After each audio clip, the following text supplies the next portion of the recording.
बहुत से लोगों का ऐसा अनुभव होता है कि वो बहुत भजन कर रहे हैं, बहुत भजन कर रहे हैं, लेकिन तब भी कुछ प्रतिफल नहीं मिल रहा है, तब भी कुछ परिवर्तन नहीं आ रहा है। जिसके लिए हम भजन कर रहे थे वो भजन हमारे जीवन में हमको कुछ दे नहीं रहा है। बहुत से लोगों का ऐसा अनुभव रहता है, ऐसा उनका कहना होता है। उसके लिए आप ये समझो कि बहुत भजन करने के बाद भी यदि आपको लक्ष्य नहीं मिल रहा है तो वो भजन बेकार नहीं गया है, वो आपके लक्ष्य में आई हुई बाधाओं को दूर करते हुए आगे जा रहा है।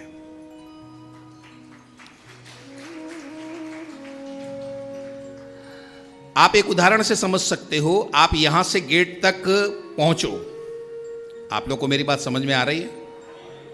आवाज सब सभी तक पहुंच रही है? पहुंच रही। आप यहां से आप रास्ता अपना चलना शुरू करो, गेट तक आप पहुंचो तो थोड़ी देर में आप गेट पे पहुंच जाओगे। लेकिन वहीं पर कहीं कांटे हैं, कहीं पेड़ है, कहीं झाड़ है, और उन सबको अलग अलग करते हुए, उनको रास्ता बनाते हुए आपको वहां तक पहुंचना है। तो आपको देर लगेगी कि नहीं लगेगी? लगेगी। आपका रास्ता खुला है, बिल्कुल साफ है, क्लियर है, तो आपको देर नहीं लगेगी। लेकिन यदि रास्ताओं में कुछ अड़चने हैं, कुछ बाधाएं हैं, तो आपको देर लगती है। ठीक उसी तरह से आपका भजन आपको आगे की तरफ लेके तो जा रहा है, लेकिन जन्म जन्मांतर से जो आपने काला पीला किया हुआ है, वो काला पीला आपके सामने आकर के बाधा बना रहा है। तो वो भजन उन काले पीलों को साफ करते हुए फिर आपको आगे के लेकर के जा रहा है। तो आपका भजन कहीं भी व्यर्थ नहीं जा रहा है। कभी भी आप ये मत समझना कि आपका भजन व्यर्थ जा रहा है। भगवान कृष्ण ने गीता में कहा था, स्वल्पमप्यस्य धर्मस्य त्रायते महतो भयात्।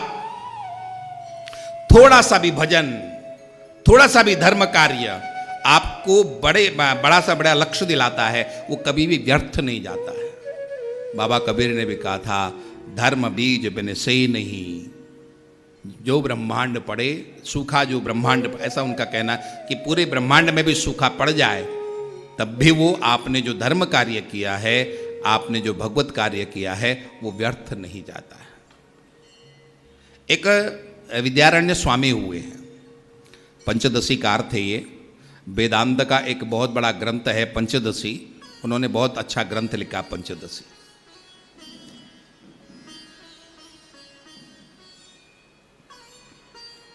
उनके सन्यास के पूर्व की बात है, उन्होंने सन्यास नहीं लिया था अभी, सन्यास के पूर्व की बात है। उन्हें कोई विद्वान मिले और उन विद्वान से उन्होंने पूछा कि हमें कुछ शक्ति संपन्न होना है, कुछ भगवत साक्षात्कार करना है, तुम क्या करें?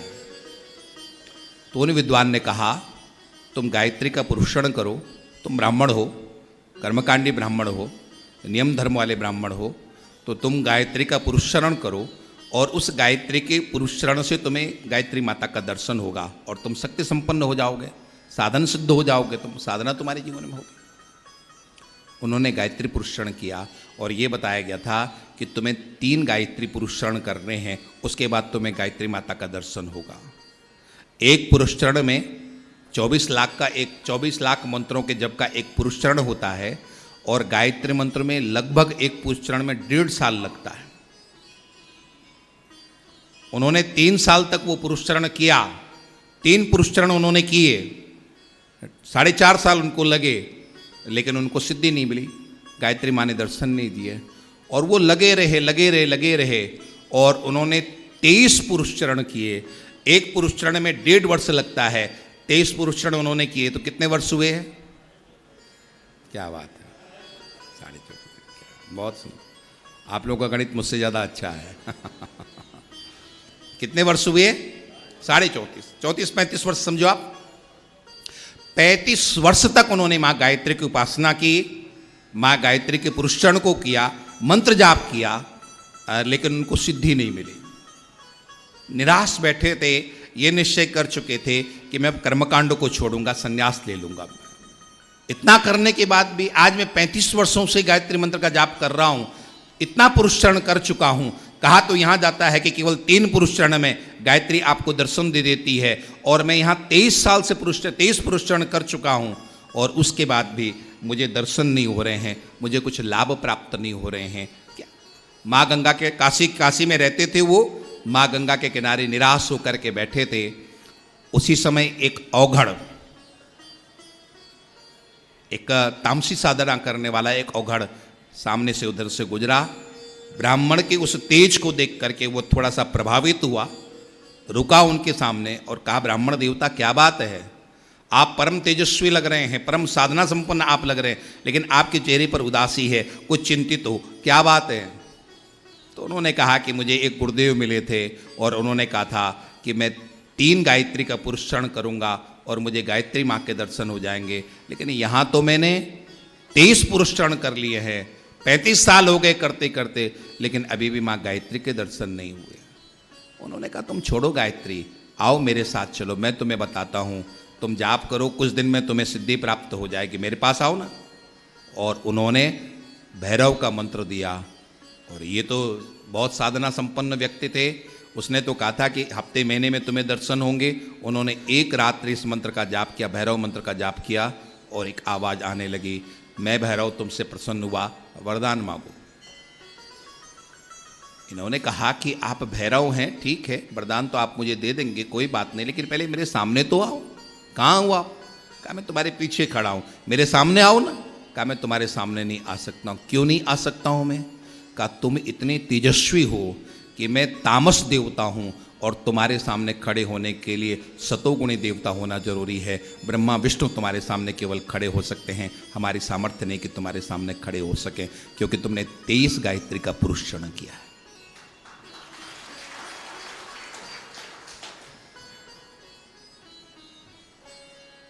उन्होंने कहा कि मैंने 23 पुरस्चरण किया, लेकिन उसके बाद भी मुझे गायत्री का दर्शन क्यों नहीं हुआ? तीन पुरस्चरण में गायत्री दर्शन होते हैं, और मैंने 23 पुरस्चरण कर लिए हैं, और उसके बाद भी मुझे गायत्री माँ के दर्शन नहीं हो रहे, ऐसी कैसे बात है? तो काल भैरव ने कहा कि उस 23 तरह के तुम्हारे 23 पाप जो तुम्हारे थे, उसके बाद ही, उनके समापन के बाद ही तुम्हें दर्शन होने थे, और वो जब तक नहीं होते तब तक तुम्हें दर्शन नहीं होने वाले थे।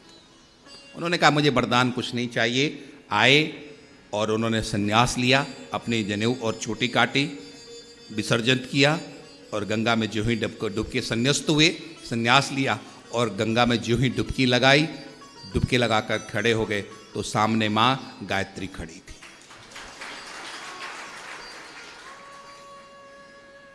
अब विद्यारण्य स्वामी ने प्रश्न किया कि माँ, मैंने पुरस्चरण किए ब्राह्मण रूप में आपके, मैंने 23 पुरस्चरण किए, और आप प्रकट नहीं हुई, और आज जब मैंने संन्यास ले लिया उसके बाद आप प्रकट हुई। तो उन्होंने कहा, ब्राह्मण देवता, मेरा दर्शन तुम्हें 24 पुरस्चरण के बाद होना था। तुम्हारे 23 अपराध थे, और 23 पुरस्चरण के बाद वो 23 तुम्हारे अपराध समाप्त हुए।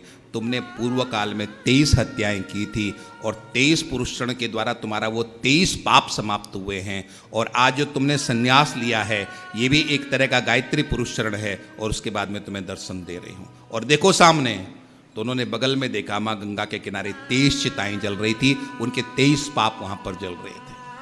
आज तुमने अपने पापों का प्रक्षालन किया है, इसलिए आज मैं तुम्हें दर्शन दे रही हूँ, और इसके बाद मैं तुम्हें दर्शन देती हूँ। कहने का मेरा भाव ये है कि कभी कभी हम भजन करते हैं और हमको सिद्धि नहीं मिलती है, तो ये नहीं समझना चाहिए कि हमारा भजन बेकार जा रहा है। नहीं, वो हमारा भजन अंदर ही अंदर हमारी सफाई करने में लगा है।